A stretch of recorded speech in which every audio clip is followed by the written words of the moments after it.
तो मित्रों, ये सब जानकारी इकट्ठा करने के बाद में, ये सब इंटरव्यूज लेने के बाद में, मैंने अपने जो आर्टिकल में लगातार लिखता था, हर हफ्ते एक आर्टिकल अंधविश्वास के खिलाफ लिखता था, उस मेरे कॉलम में शुकदास के बारे में 3 आर्टिकल्स लिखे।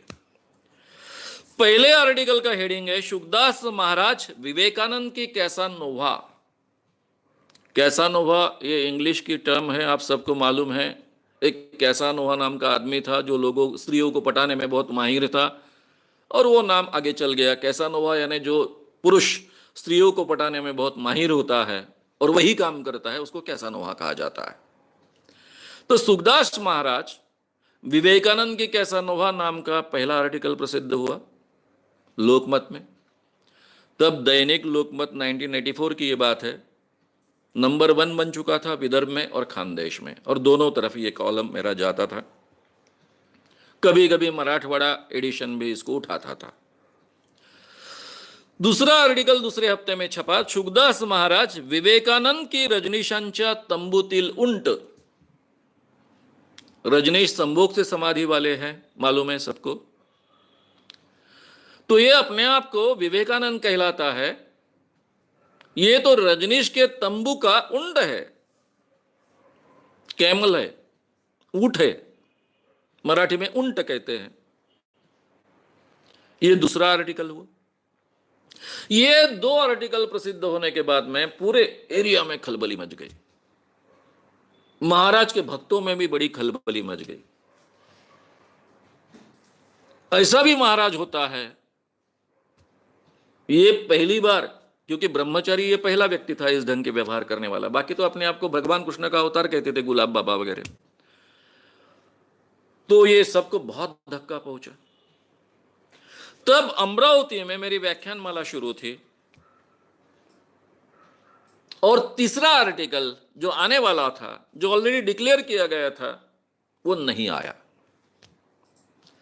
ये जो अमरावती में व्याख्यानमाला शुरू थी, उस व्याख्यानमाला में कम से कम 5-1 हजार लोग जुड़ते थे। मुझे हजारों लोगों ने आकर सवाल पूछे, मानव साहब आप तो किसी को दबते नहीं हो, आपको कोई बिकट नहीं ले सकता है कि, लेकिन शायद लोकमत को शुकदास महाराज ने बिकट ले लिया। मैं उनको समझाता गया, जाहिर भाषण में बोला, जो लोकमत नाम लेकर ऐसे आर्टिकल छापता है, इतनी बड़ी रिस्क लेता है, हर आर्टिकल पर 4-4, 5-5 डिफेमेशन की केसेस हो, ऐसे आर्टिकल्स हैं, तो लोकमत पैसों से तो दबने वाला नहीं है। आप उसकी चिंता मत कीजिए, उनको कोई दिक्कत नहीं ले सकता है। ये तो मैं जानता था, लेकिन उस हफ्ते आर्टिकल नहीं आया, ये भी सच्चाई थी।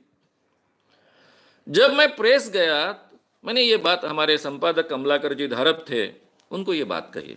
उन्होंने हंस दिया, बोले आपने जवाब दे दिया ना? मैंने बोला दे दिया। और फिर उन्होंने एक अलग चौखट बनाकर उसको बहुत सजा कर तीसरा आर्टिकल प्रसिद्ध किया अगले हफ्ते में। उसका नाम था भगवान कृष्णाचे ढोंग रचणारा राधेचा शुकदास।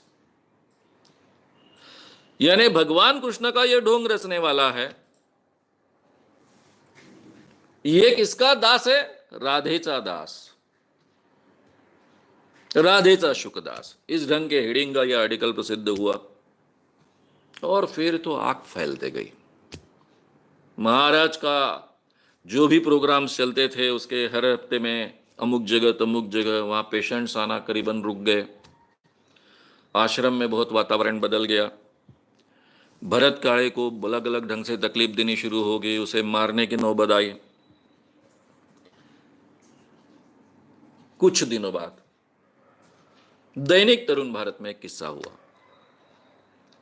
ये जो सब आर्टिकल्स लोकमत में छपकर आए, तो आरएसएस के कुछ लोग बहुत अस्वस्थ हुए, क्योंकि वो लोकमत या शुकदास महाराज की बहुत तारीफ करते थे, और शुकदास महाराज के बारे में ये सब लिखने के बाद में एक पूरा का पूरा डेपुटेशन लेकर वो तरुण भारत गए। अब तरुण भारत में संपादक थे दिबा घुमरे, जिनके हाथ के नीचे मैंने काम किया था। अब मैं लोकमत से जुड़ा हुआ था।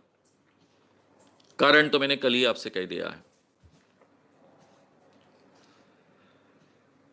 उनके पास जाकर वो बोले कि ये श्री कृष्ण बुगदा ने लोकमत का जो प्रतिनिधि है उसके साथ में जो मारपीट हुई उस कारण में लोकमत ने चिढ़कर हमारे खिलाफ मोर्चा खोला है, यानी शुकदास महाराज के खिलाफ मोर्चा खोला है और श्याम मानव को हाथ में पकड़कर ये सब कर रहे हैं।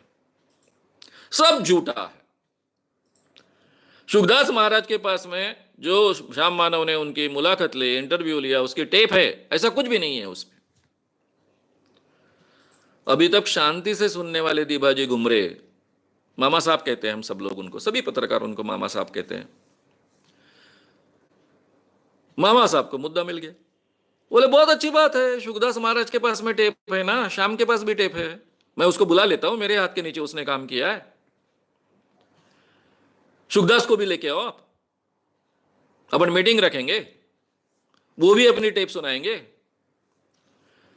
मानव भी अपनी टेप सुनाएंगे, और फिर मानव ने जो जो लिखा है उसके बारे में सवाल जवाब होंगे, तब सच्चाई सामने आएगी और फिर मैं उसके ऊपर आर्टिकल लिखूंगा।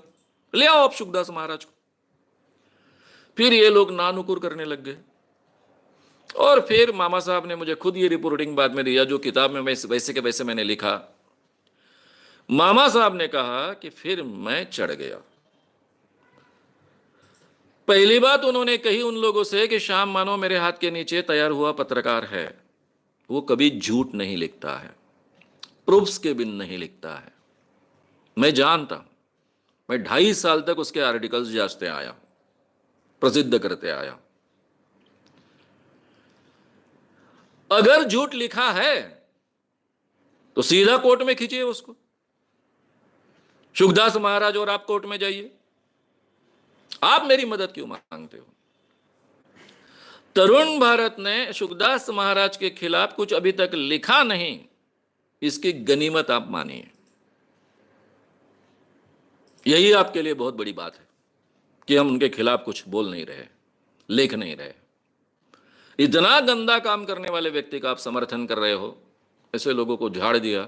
बहुत प्रमुख लोग थे उस एरिया के, आरएसएस के संबंधित लोग थे, और उनको वापस भेज दिया। तरुण भारत ने बहुत अच्छी मदद उस समय की। अगर तरुण भारत में ये छप कर आता कि शुकदास महाराज बहुत अच्छा है, श्याम मानव और ये लोकमत लिख रहा है वो सब झूठा है, तो लोगों में कंफ्यूजन फैल जाता है। ये 2 पेपर्स की लड़ाई है, इस कारण शुकदास महाराज को बदनाम किया जा रहा है, ऐसा कहा जाता, और जो भी क्रेडिबिलिटी मेरी थी वो भी एट स्टेक लगती। और दूसरी बात थी, लोग संभ्रम में गिर जाते। लेकिन ये काम करने का प्रयास नागपुर पत्रिका ने किया। नागपुर पत्रिका, ये मराठी पेपर नागपुर से निकलने वाला, हालांकि बहुत बड़े व्यक्ति का पेपर, अनंत शेवड़े नाम के बहुत बड़े लेखक, हिंदी के लेखक, पंडित जवाहरलाल नेहरू से सब जानते थे उनका नागपुर टाइम्स और नागपुर पत्रिका, ये उनका प्रकाशन। लेकिन बेचारा इतना छोटा बन गया था उन दिनों में कि उन्होंने मोर्चा खोला। केवल शुकदास का समर्थन नहीं, मुझ पर भी अटैक करने का मोर्चा खोला। लेकिन नागपुर पत्रिका की जान इतनी छोटी थी कि उसका कुछ असर नहीं हुआ, उसमें उनकी ही क्रेडिबिलिटी डेंजर में आ गई। तो इस ढंग से ये सब बातें हुई। उसके बाद में कुछ दिनों के बाद में अकोला में मेरी एक व्याख्यानमाला डिक्लेयर हुई। 3 दिन के व्याख्यान चलते थे, बहुत बड़े पैमाने पर लोग सुनने को आते थे, अलग अलग विषय 3 दिन में रखता था। अभी अभी अकोला में शुकदास महाराज ने प्रोवाइड किया, उसके आधार पर शिवसेना का निर्माण हुआ था। उसके एक प्रमुख बने थे, वो आगे चलकर मेरे अच्छे मित्र बने, इसलिए उनका नाम नहीं लेता हूं। महाराष्ट्र में मंत्री भी रह चुके हैं वे। उन्होंने डिक्लेयर किया कि श्याम मानव को अकोला में पैर नहीं रखने दूंगा। अगर वो अकोला में व्याख्यानमाला के लिए आया तो उसके पैर तोड़ूंगा, जिंदा नहीं लौटेगा। अब उस व्यक्ति की एक दबंग कर बहुत ख्याति थी। अब तो शिवसेना के वो प्रमुख है, शिवसेना का निर्माण ही शुकदास महाराज ने करवाया है, ये वातावरण है। और व्याख्यानमाला डिक्लेयर होगी। मेरी व्याख्यानमाला यानी कम से कम 3,000 से 5-7 हजार लोग आएंगे, बड़ा इवेंट होता है। और फिर वहां पर एक दूसरी सेना मदद के लिए आई, शशिताई ओक, उनके पति एक कम्युनिस्ट कार्यकर्ता थे, दोनों सामाजिक काम करते थे। उन्होंने इन व्याख्यानमाला का आयोजन किया था। शशिताई ओक जी के अपने आप को बंधु कहने वाले चंद्रशेखर गाडगीळ इनकी हिंदू सेना थी। उन्होंने ये बात उनके सामने रखी। हिंदू सेना अपने आप को सावरकरवादी विचारों की मानती थी। उन्होंने डिक्लेयर किया कि श्याम मानव का काम अच्छा है, सावरकर के विचारों पर चलने वाला काम है, हमारा पूरा समर्थन है और हम उसकी सुरक्षा के लिए खड़े हो जाएंगे। किसकी हिम्मत है कुछ करने की। और तूफान गर्दी में, हालांकि 3 दिन की व्याख्यानमाला थी, उसको हमने चौथे दिन में कन्वर्ट कर दिया। चौथा दिन शुकदास स्पेशल हुआ। हालांकि मेरे व्याख्यान में बुआबाजी इस विषय में 10-15 मिनट में शुकदास निपट जाता है, लेकिन यह आह्वान देने के बाद में वो पूरा 3 घंटे का शुकदास महाराज हुआ, एक स्पेशल दिन। कुछ सालों बाद और एक व्याख्यानमाला डिक्लेयर हुई अकोला में। अब उनके ध्यान में आया तो ऐसे धमकी होगा तो कोई परिणाम होता नहीं है, ना ही कुछ कर सकते हैं। कोर्ट का उन्होंने सहारा लिया। व्याख्यानमाला शुरू होते ही, यानी शुरू होने के समय में लोग इकट्ठा हुए हैं, भीड़ है, सब लाउड स्पीकर लग चुका है। मैं आया स्टेज पर, आते ही मुझे समझ थमाया गया, आपको ये नहीं बोलना है, वो नहीं बोलना है, वो नहीं बोलना है, वो नहीं बोलना है। मैंने अपने हमेशा की आदत के लिए उसको ऐसा जेब में डाल दिया और मुझे जो बोलना था बोला, चलो जो होने का हो, कोर्ट में खींचो। बाद में इस ट्रस्ट की ओर से, शुकदास महाराज का जो ट्रस्ट है उसकी ओर से कोर्ट में केस डाली गई, डिफेमेशन की केस डाली गई। मैं जमानत लेने के लिए, जो भी क्रिमिनल डिफेमेशन की केस होती है उसकी जमानत तो लेनी पड़ती है, मुझे अकोला जाना पड़ा, जमानत ली मैंने। हमारी ओर से हमारे कार्यकर्ता शरद वानखेड़े, आशु घाटे, ये सब देख रहे थे। एडवोकेट वखरे इन्होंने मेरा वकील पत्र लिया था। मैंने शुरुआत में उनके साथ में बातचीत की और कहा कि मैं जो कुछ बोला हूं वो शुकदास महाराज के बारे में बोला, मैं कोई ट्रस्ट के बारे में बोला नहीं। इसलिए ट्रस्ट को मेरे खिलाफ डिफेमेशन केस करने का अधिकार नहीं है। ये प्ली हमने लेनी चाहिए, शुकदास महाराज इसको डिफेमेशन की केस दाखिल करे। और मैं तो चाहता हूं कि शुकदास महाराज कटघरे में आए और फिर मैं एक एक प्रूफ सामने रखूं, मैं चाहता हूं। परिणाम ऐसा हुआ कि हमारे वकील ने जो आर्गुमेंट किया उसके बाद में ये केस वापस ली गई और मुझे लगा ये बात यहां खत्म हो गई। जब ये साहित्य सम्मेलन का सब झगड़ा चला, अभी की बात, गए साल की, 2017 की, कुछ माह पहले की बात, तब टीवी के प्रोग्राम में ये आश्रम की ओर से किसी ने, उनका एक भांजा था और बाकी भी उनका कोई ट्रस्टी में से कोई था, कि कोर्ट का आदेश है कि श्याम मानव को कहा गया कि शुकदास के खिलाफ बिल्कुल बात नहीं करने की। मैं तो हक्का बक्का रह गया, कौन सी केस, कहां की केस। तभी मैंने जाहिर तरीके से टीवी पर कहा था कि इसके बारे में मुझे कुछ जानकारी नहीं, मैं कभी कोई इस केस के लिए कभी कोर्ट में हाजिर नहीं हुआ। क्रिमिनल केस के बारे में हाजिर हुआ था एक बार, यानी जमानत लेने के लिए, वो तो खारिज हो गई है, इन्होंने ही पीछे ली है। ये सिविल केस कहां से आई, कौन वकील है हमारा, कैसे लड़ी गई, ये निर्णय कैसा आया। बाद में जब ये सब निकाला गया तब पता चला कि सिविल कोर्ट में आप अपने व्याख्यान में शुकदास महाराज को बदनाम करने वाला कोई वक्तव्य ना करें, ऐसा कहा। और मैंने अभी तक आपके सामने जो बातें कही वो तो कही है। ये आया कैसे? जिस केस की जानकारी, मेरे ऊपर केस है, निर्णय मेरे खिलाफ आया ऐसा कहते हैं, मुझे ही जानकारी नहीं है, ना मेरे किसी कार्यकर्ता को जानकारी है। ये अंदर का सेटलमेंट क्या है ये भी मुझे जानना है और इसलिए मैं राह देख रहा हूं कि कोर्ट की आज्ञा का अवहेलना की, इसलिए कोर्ट मुझ पर कुछ दायर करे ताकि मैं ये सब सवाल खड़े करूं। रहा सवाल डिफेमेशन का, तो डिफेमेशन की तो कई केसेस मैंने सहन किए हैं, हम पत्रकारों को तो सहन करनी ही पड़ती है। डिफेमेशन कहते हैं जब हम बदनामी के उद्देश्य से कुछ कहें तो ये डिफेमेशन हो गया। जो सच्चाई है लोगों के सामने रखना, ये डिफेमेशन नहीं हो सकता है। लोगों के भले के लिए अगर हम कुछ सच्चाई लोगों के सामने रख रहे हैं, ये तो मेरा पर्सनल कोई एजेंडा नहीं है, शुकदास से मेरा कोई झगड़ा नहीं है। उल्टा उन्होंने तो मुझे पहले ही उनके इंटरव्यू लेने के लिए गया तो एकदम से इंपोर्टेड कार की ऑफर दे दी, जबकि मेरे पास एक स्कूटर भी होना संभव नहीं था। तो मेरा तो कोई पर्सनल उनसे झगड़ा नहीं है। अब ये सब बातें मैं आपके सामने जो रख रहा हूं, उसके साथ में एक बात भी कहना चाहता हूं कि शुकदास महाराज ब्रह्मचारी थे। वो ब्रह्मचारी रहना उनका क्या अपराध है? लोगों ने मुझे कई बार यह सवाल पूछा। यह बात सही है कि शुकदास महाराज अगर ब्रह्मचर्य का नाटक नहीं करते तो इतनी बड़ी केस नहीं होती। आज अगर ये हमने किया नहीं होता, मैंने इसके खिलाफ आंदोलन नहीं किया होता शुकदास महाराज के, तो शुकदास महाराज आज भारत का एक बहुत बड़ा बाबा होता। वो सभी लक्षण उसमें दिख रहे थे। बड़े बड़े मंत्रीगण माथा टेकना शुरू हुआ था, सब कुछ हुआ था। धर्म के नाम पर क्या क्या कर शुकदास महाराज करते हैं, इसी तारीफ होने शुरू हो गई थी। वो हिंदू धर्म बढ़ाने का काम करते हैं, धर्मांतरण रोकते हैं, इसकी तारीफ होना शुरू हो गया था। यह हिस्सा उजागर होने के बाद में शुकदास करीबन खत्म हो गया, नहीं तो बहुत बड़ा बाबा बन गया। तो मेरा उद्देश्य क्या है, मैं आपसे सच कहूं, किसी भी व्यक्ति को ब्रह्मचारी रहने के लिए मजबूर करना, यह मैं बहुत बड़ा अपराध मानता हूं।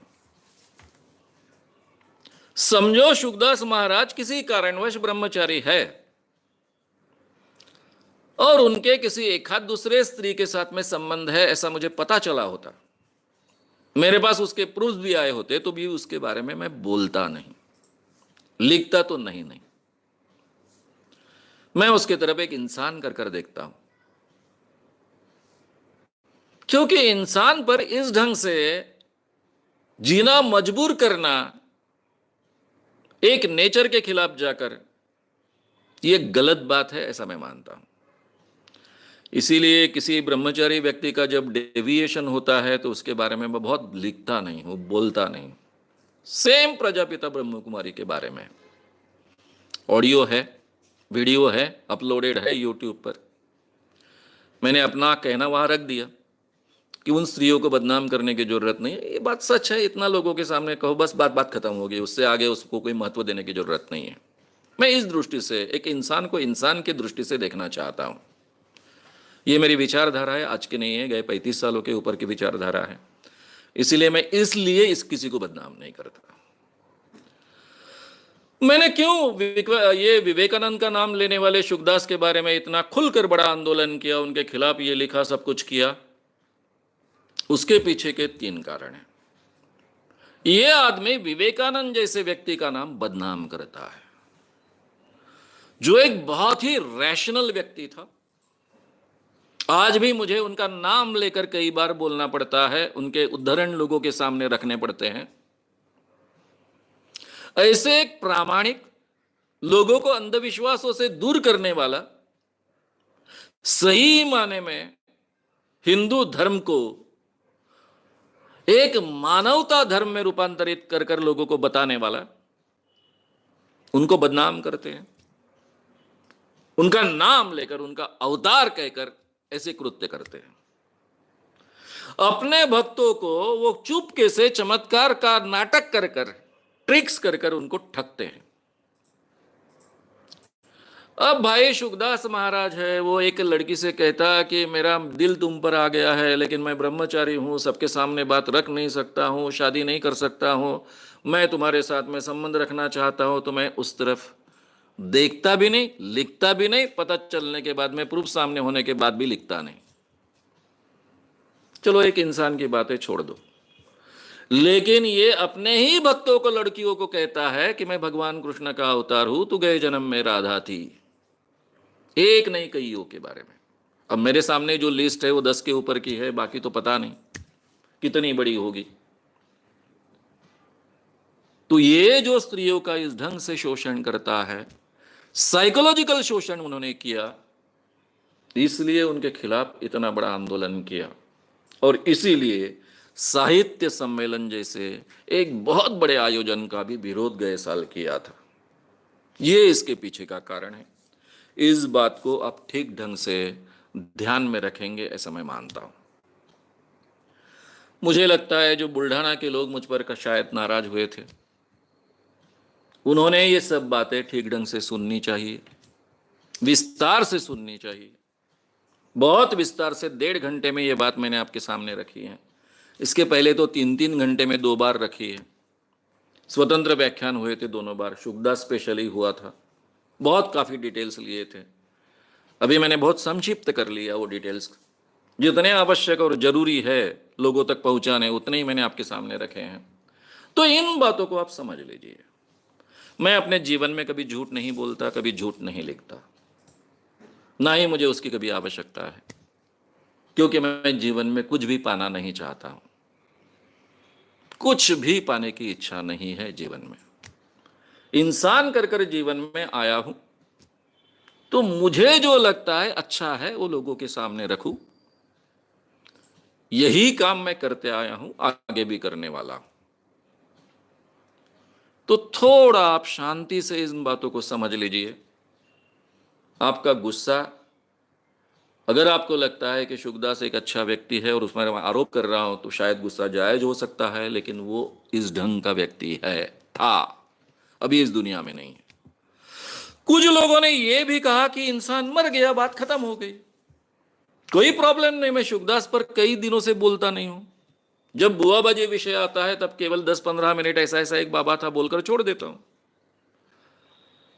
लेकिन साहित्य सम्मेलन के जैसे ही डिक्लेयर हुआ तो उसका जो महिमा मंडन शुरू हुआ, ये भूमि किसकी, तो शुकदास महाराज की। कौन शुकदास महाराज, तो ये वाह फला फला फला, ये ढंग शुरू जो हुआ था, ये तो इतिहास को बदलना है, झूठा इतिहास सामने रखना है। इसके बारे में आक्षेप लेना यह हम पर हर व्यक्ति का कर्तव्य है। अगर आपको ये वीडियो पसंद आया हो तो उसे ज़रूर लाइक करें, लोगों में ये अवेयरनेस फैलाने में हमारी मदद करें। वीडियो को ज़रूर शेयर भी करें। तो हमारे YouTube चैनल श्याम मानव को विज़िट करें। ऐसे सारे वीडियोस का आनंद लेने के लिए हमारे चैनल को सब्सक्राइब करें। उसके लिए सब्सक्राइब बटन दबाएं। नए वीडियोस का नोटिफिकेशन पाने के लिए बेल आइकन दबाएं।